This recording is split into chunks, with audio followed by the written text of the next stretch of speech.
இந்தியாவில் நம்ம நிறையா தேன்கூடு பார்த்துருப்போம் இல்லைங்களா. நம்ம வந்து வீட்டில், கோயிலில் அப்படின்னு சொல்லிட்டு நம்ம நிறையா இடத்துல தேன்கூடு பார்த்துருப்போம். ஆனால் மஸ்கட்டில் நம்ம வீட்டு பக்கத்தில் சப்போட்டா மரத்தில் ஒரு தேன்கூடு வந்து கட்டியிருக்குங்க. இன்னைக்கு காலையில் நோட்டீஸ் பண்ணும்போது அதில் வந்து எந்த ஒரு தேன் பூச்சியுமே இல்லை, எல்லாமே பறந்து போயிடுச்சு. வெறும் கூடு மட்டும்தான் இருந்தது.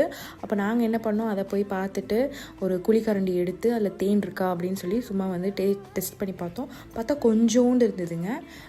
இப்போ நாங்கள் என்ன பண்ணோம், அதில் இருக்கிற தேனை மட்டும் கொஞ்சமாக எடுத்துடலாம் அப்படின்னு சொல்லிட்டு நாங்கள் குழிக்கரண்டியை வச்சு அதில் இருக்க தேனை மட்டும் நாங்கள் கொஞ்சமாக எடுக்க ஆரம்பித்தோம். அதுக்கப்புறம் அதில் ஒன்றுமே இல்லாதனால அதை அப்படியே நாங்கள் வந்து பிச்சு எடுத்துட்டோம். பார்த்தா அதில் எந்த தேனுமே இல்லை. இதில் தொட்டு பார்க்கும்போது அவ்வளோ சாஃப்டாக இருந்தது. ஃபஸ்ட் டைம் நான் ஃபீல் பண்ணுறேன். தேனுமே அவ்வளோ டேஸ்ட்டாக இருந்தது. அதுக்கப்புறம் நாங்கள் வந்து தோட்டத்துக்கு போயிட்டு முடக்கத்தாங்கீரை நிறையா வந்து முளைச்சிருந்தது. அதை பறித்து நாங்கள் க்ளீன் பண்ண ஆரம்பிச்சிட்டோம். இந்த வீடியோ உங்களுக்கு பிடிச்சிருந்ததுன்னா கண்டிப்பாக சப்ஸ்கிரைப் பண்ணி வச்சுக்கோங்க. தேங்க்ஸ் ஃபார் வாட்சிங்.